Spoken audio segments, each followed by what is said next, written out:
Ndewono, welcome everyone to the Learn Igbo channel.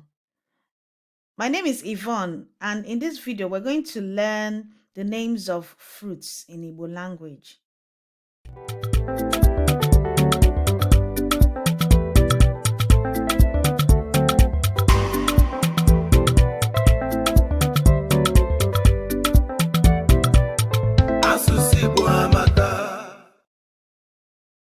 So we're going to learn about 20 fruits in Igbo language, what they're called in Igbo.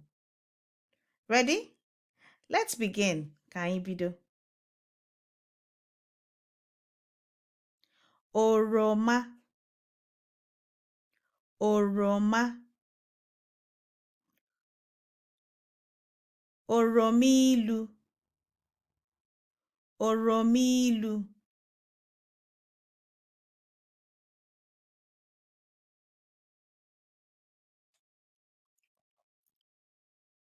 Oromankirisi. Oromankirisi. Unere. Unere. Ụdara bekee. Ụdara bekee. Ụdara. Ụdara. Aṅara. Aṅara. Afụfa. Afụfa. Mmemme. Mmemme. Ujiri bekee. Ujiri bekee.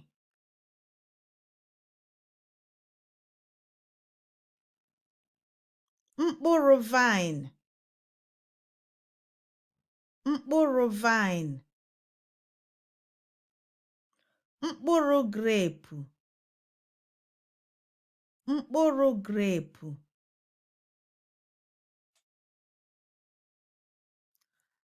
Akụ oyibo. Akụ oyibo. Akị oyibo. Akị oyibo. Akị bekee. Akị bekee. Akwụ olu. Akwụ olu. Nkwụ olu. Nkwụ olu. Ubene. Ubene. Ugbene. Ugbene. Shawanshop. Shawanshop. Shawanshop. Ube. Ube.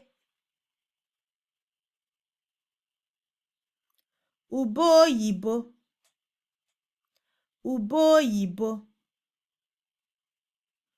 Ube bekee. Ube bekee. Ube ọcha.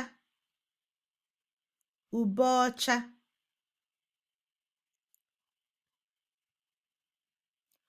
Otuboala.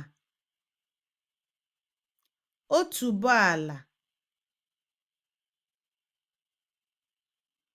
Strawberry.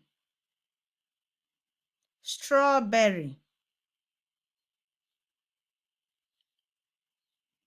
Oto. Oto. That's it for part 1 of this video on learning the names of fruits in Igbo. If you found this video helpful, don't forget to hit the like button. And if you haven't yet done so, click the subscribe button to join us, and also click the bell icon so that whenever a new video is released, you will get a notification. That's it for now. Komesia. See you soon.